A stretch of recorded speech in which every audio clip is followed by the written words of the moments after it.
जय श्री राधे, जय श्री कृष्णा मेरे प्रिय भक्तों। कैसे हो आप? उम्मीद है सभी बहुत अच्छे होंगे।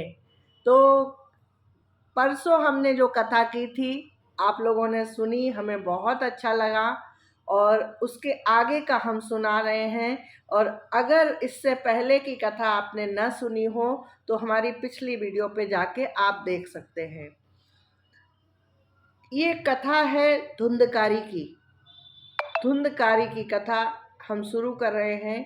धुंधकारी प्रेत बना और गोकर्ण जी जब घर पर गए तो उनके सामने प्रकट हुआ। कभी शेर बन के आ जाता, कभी भेड़ा बनकर आ जाता, कभी भैंसा बनकर आ जाता, कभी मगरमच्छ बनकर आ जाता। तरह तरह के रूप बदलने लगा धुंधकारी। अद्भुत प्रसंग है, बहुत सुंदर प्रसंग है, ध्यान से सुनिएगा। पिछली वीडियो में अगर आपने ना सुनी हो कथा तो सुन लीजिएगा, उसके आगे का हम प्रसंग सुना रहे हैं। धुंधकारी प्रेत योनि में उसका जन्म हुआ और वो इस तरह बहुत परेशान हुआ, बहुत परेशान हुआ। जब गोकर्ण जी आए तो गोकर्ण जी को अपना उसने दर्शन दिया। कभी कुछ बनकर आ जाता, कभी कुछ बनकर आ जाता। गोकर्ण जी देखकर हैरान हो गए, सोचने लगे ये है कौन। बोले कुछ नहीं, देखते रहे। काफी देर हो गई और धुंधकारी अपना रूप बदलने में लगा। गोकर्ण जी को डराने का प्रयास कर रहा। गोकर्ण जी बहुत देर हो गई, उसके बाद बोल पड़े। बोले तुम कौन हो और मुझे ये अपना रूप बदल बदल कर क्यों दिखा रहे हो? क्या कारण है?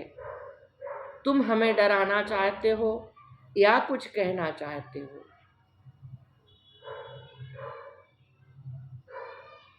अब उसके बाद भी जब वो कुछ भी नहीं बोला और गोकर्ण जी को लगा ये कुछ कहना चाहता है शायद, लेकिन कह नहीं पा रहा है। कारण क्या है? कारण इसके पाप हो सकते हैं। तो उन्होंने जिस मंत्र का वो जाप करते थे उस मंत्र का जल पढ़ा और उसके ऊपर छिड़क दिया। अच्छा, मंत्रों में अद्भुत शक्तियां होती हैं। बहुत लोग मंत्रों पर विश्वास नहीं करते, सोचते अरे कुछ नहीं होता है। लेकिन मैंने प्रैक्टिकली देखा है, गुरु मंत्र अगर आप सच्चे दिल से कर रहे हैं और उसका मंत्र से अभिमंत्रित जल किसी को पिला दिया जाए तो बड़े से बड़ी रोग ठीक हो जाते हैं, बड़े से बड़े तकलीफों का समाधान हो जाता है, यहाँ तक कि मुर्दा भी जिंदा हो जाता है। तो मेरे प्रिय भक्तों, मंत्रों पर विश्वास करना चाहिए और उनका जाप करना चाहिए, लेकिन कौन सा मंत्र? जो गुरु मंत्र हो। अगर आपने किसी को गुरु नहीं बनाया और गुरु बनाना भी नहीं चाहते, गुरुओं में विश्वास नहीं है, तो आप गोविंद के सामने बैठिए और उनको गुरु बना लीजिए। नारायण से बढ़कर कोई गुरु नहीं है, कृष्ण से बढ़कर कोई गुरु नहीं है। आप उनके सामने बैठ जाइए और उनको गुरु बना लीजिए। बोलिए प्रभु आज से आप ही हमारे गुरु हो और हमें आदेश करो क्या करना है। उसके बाद आप उनके मंत्र का भी जाप कर सकते हो। उनके मंत्र का जाप करो और विश्वास के साथ जाप करो और उस जल से वो जल किसी पर भी छिड़क दो, उसकी तकलीफ दूर हो जाएगी। तो आगे की कथा में सुना रही हूँ।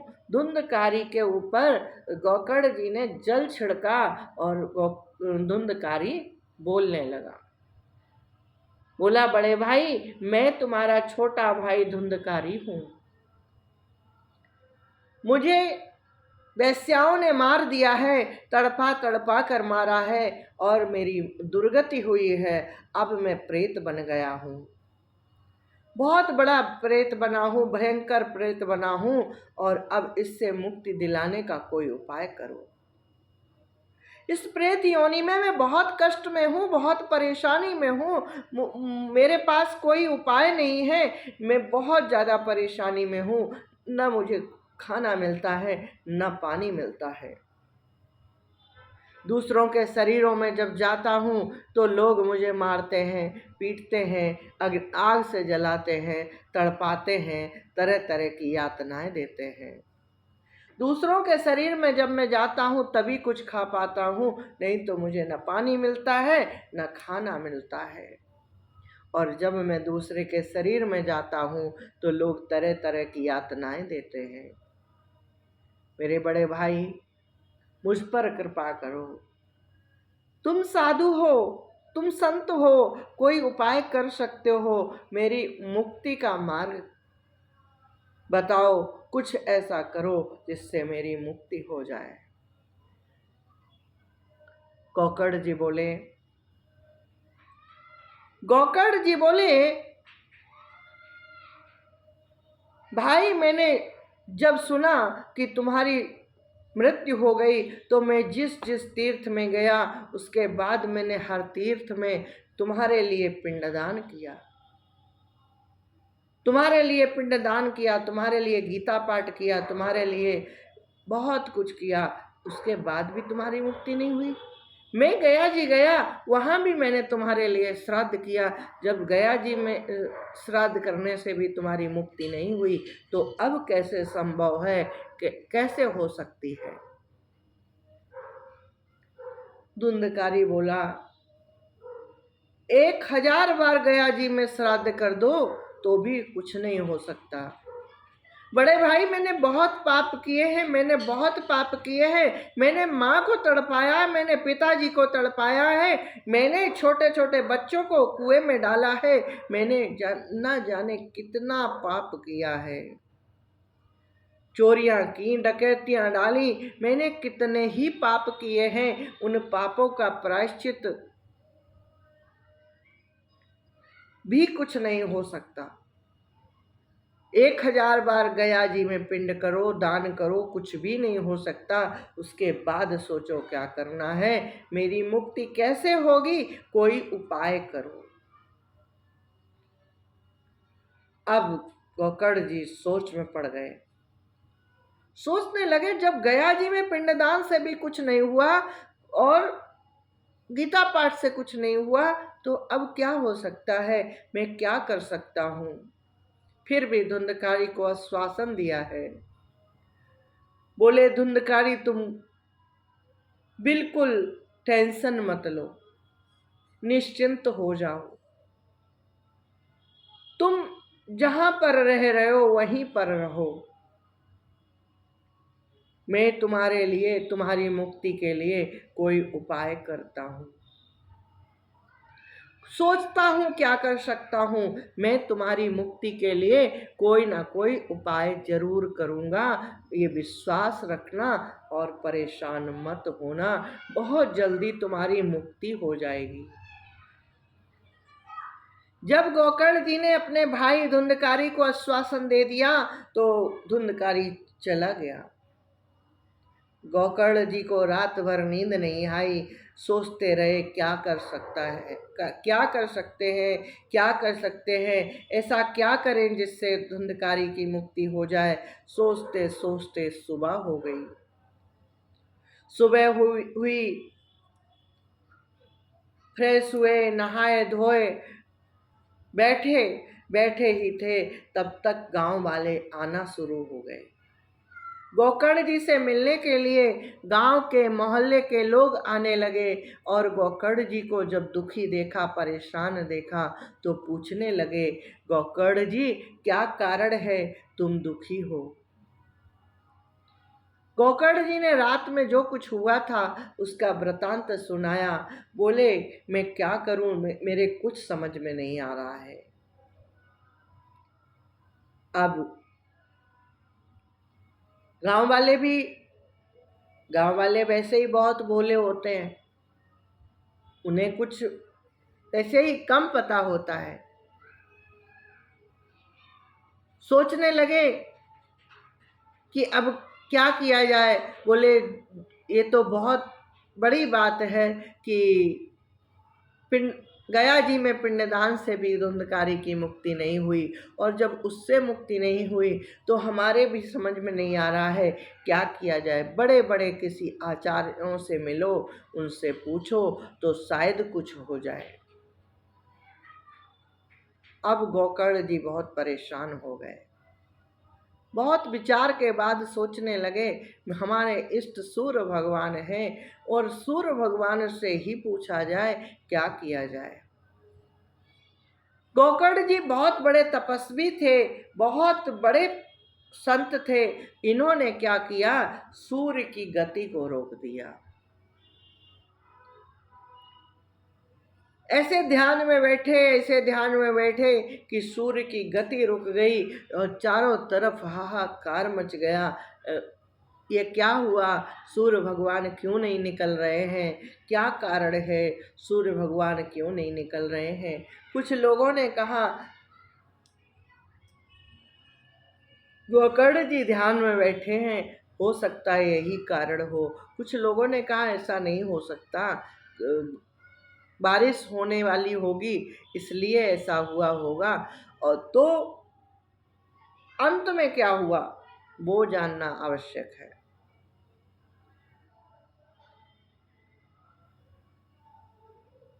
गोकर्ण जी ध्यान में बैठे भगवान सूर्य को याद कर रहे हैं और भगवान से पूछ रहे हैं कि प्रभु कोई का उपाय बताओ जिससे धुंधकारी की मुक्ति हो जाए। श्रीमद्भागवतान मुक्ति, श्रीमद्भागवतान मुक्ति, सप्ताहं वाचिनं कुरु इति सूर्यवचा सर्वे धर्म रूपम तु विश्रुतम। गोकर्ण जी की बात सुनकर सूर्य भगवान ने गोकर्ण जी की प्रार्थना, गोकर्ण जी की बात सुनकर सूर्य भगवान ने दूर से ही स्पष्ट शब्दों में कहा, श्रीमद् भागवत कथा से मुक्ति हो सकती है। सबने सुना, गोकर्ण जी ने स्पष्ट सुना, स्पष्ट शब्दों में भगवान सूर्य ने कहा कि धुंधकारी की मुक्ति सप्ताह श्रवण से हो सकती है, इसलिए तुम सप्ताह पारायण यज्ञ करो। जब इस तरह से सूर्य भगवान ने आदेश दिया तो गोकर्ण जी ने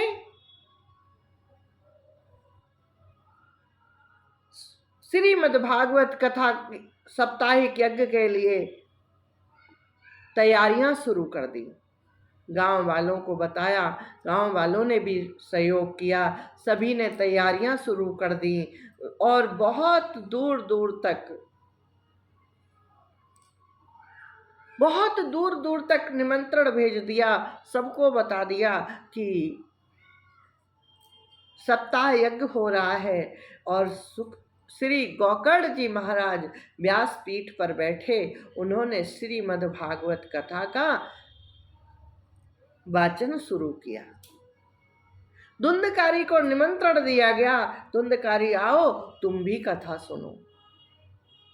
उन्होंने जब कथा आरंभ की तो पहले दिन ही कथा के अंत में तड़ तड़ करके एक बांस फटा, बहुत तेज आवाज हुई, तड़ तड़ की आवाज हुई। लोगों ने देखा एक गांठ फट गई। दूसरे दिन की जब कथा हुई तो बहुत तेज उसी तरह से आवाज हुई, तीसरी गांठ फट गई। तीसरे दिन चौथी गांठ फटी, पांचवें दिन पांचवी गांठ फटी, छठे दिन छठी गांठ फटी और सातवें दिन बहुत तेज तड़ तड़ के करके आवाज हुई और 7 गांठें फट गईं। 7वीं गांठ फटी। जब 7वीं गांठ फटी तो धुंधकारी देव स्वरूप में, चेहरा तो वही था जो धुंधकारी का था, लेकिन जिस तरह से देवता होते हैं चार भुजा वाले चतुर्भुजी स्वरूप में और बहुत सुंदर अद्भुत दिखने वाले और देवताओं के जो वस्त्र होते हैं उस तरह से वस्त्र पहने धुंधकारी प्रकट हुआ। धुंधकारी ने गोकर्ण जी को हाथ जोड़कर, दोनों हाथ जोड़कर प्रणाम किया। बोले बड़े भाई, आपकी कृपा से मुझे मुक्ति मिल गई। आपने हमें कथा सुना दी, इसके कारण से मुझे मुक्ति मिल गई।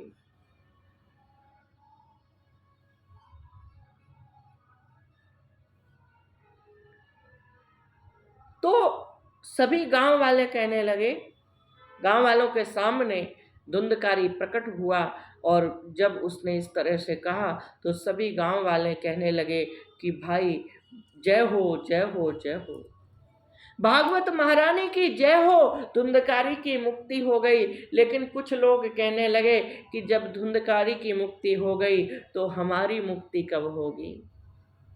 कथा तो हमने भी सुनी है, लेकिन हमारी मुक्ति कब होगी? तो गोकर्ण जी ने धुंधकारी को लेने आया, एक आकाश मार्ग से उतरा विमान, उसमें 4 पार्षद थे। वो पार्षद बोले हम धुंधकारी तुम्हें लेने आए हैं, चलो। गोकर्ण जी बोले रुको रुको, पहले मेरे सवालों का जवाब दो। गोकर्ण जी ने पूछा तुम धुंधकारी को लेने आए हो, वो बात तो हमें अच्छी लगी, हमने इसीलिए कथा की थी जिससे धुंधकारी की मुक्ति हो जाए। मुक्ति हो गई प्रेत योनि से, हमें बहुत अच्छा लगा। लेकिन हम एक बात जानना चाहते हैं, जिस तरह धुंधकारी ने कथा सुनी उसी तरह हमारे ये गांव वाले हैं, ये हमारे पशु पक्षी हैं, आसपास जो पशु पक्षी थे, कुत्ते थे और भी जानवर थे, इन लोगों ने भी तो कथा सुनी है। कथा तो यहाँ सभी ने सुनी है, फिर फल में इतना भेद क्यों है?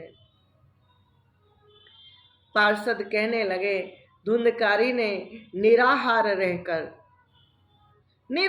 रहकर जल भी ग्रहण नहीं किया, कथा सुनी है और एकाग्र मन से कथा सुनी है। निराहार रहकर कथा सुनी, दूसरा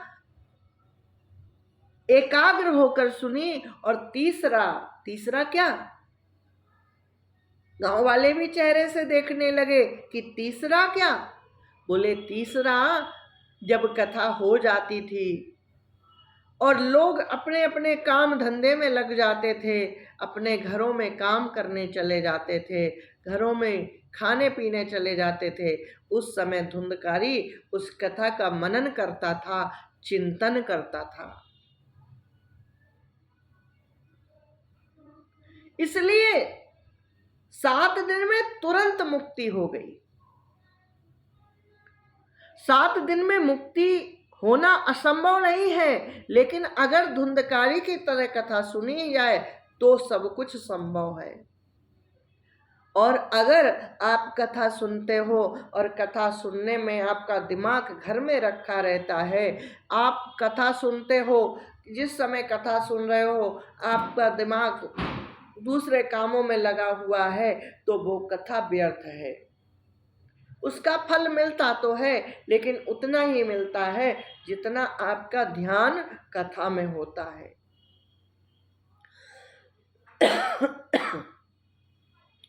अगर ये गांव वाले भी धुंधकारी की तरह कथा सुने और उसका मनन करें, चिंतन करें, तो इनकी भी मुक्ति हो जाएगी।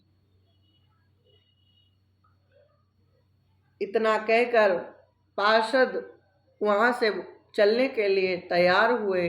गोकर्ण जी ने प्रणाम किया, सभी गांव वालों ने उनको प्रणाम किया और धुंधकारी उस विमान में बैठा और आकाश मार्ग से चला गया। तो उसके बाद गांव वालों के आग्रह पर गोकर्ण जी ने दोबारा कथा की।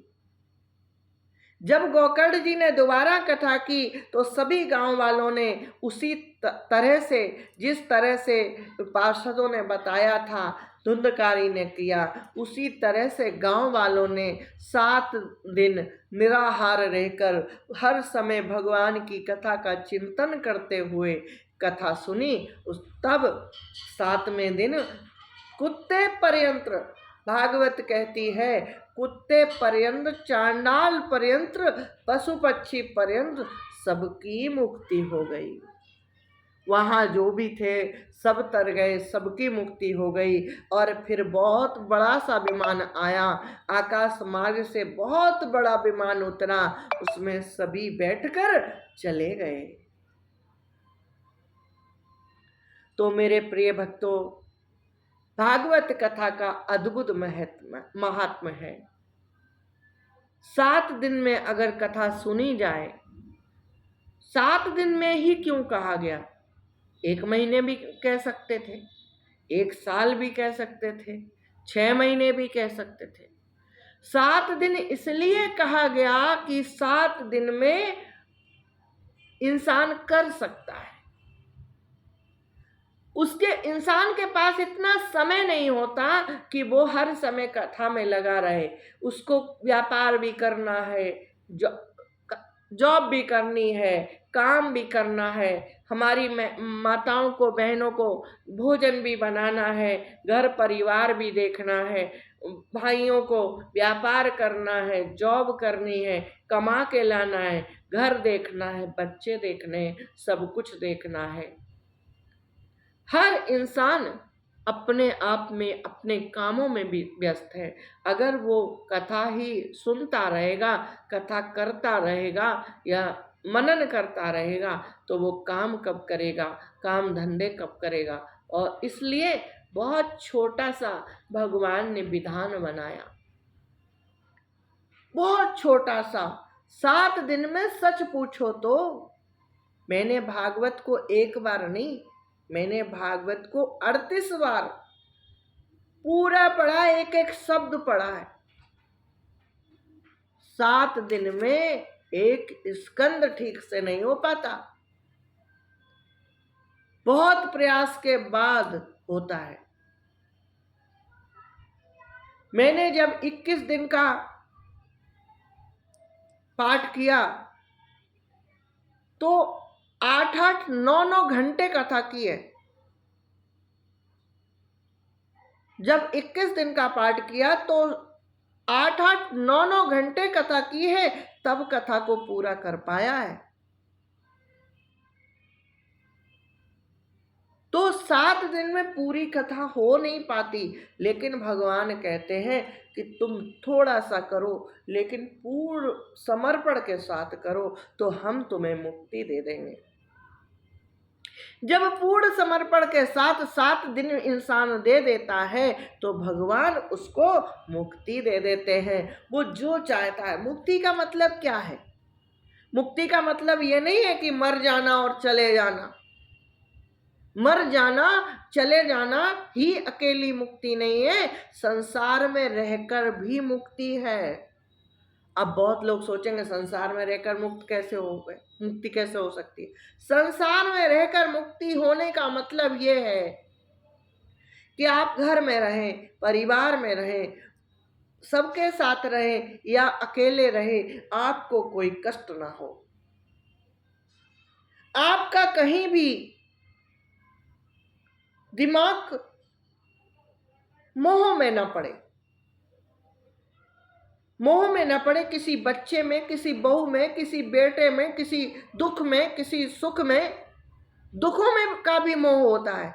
कुछ नहीं तो हमारे ये कष्ट हो गया, हमारे वो कष्ट हो गया, इंसान यही सोचता रहता, दिन रात यही सोचेगा, अब हम इस कष्ट से कैसे उबरे, दिन रात सोचेगा कैसे उबरें। सोचता तो है, और जितना ज्यादा दुख को सोचता है उतना ज्यादा दुखों में गिरता है, और जितना ज्यादा सुख को सोचता है उतना ज्यादा सुखों में गिरता है।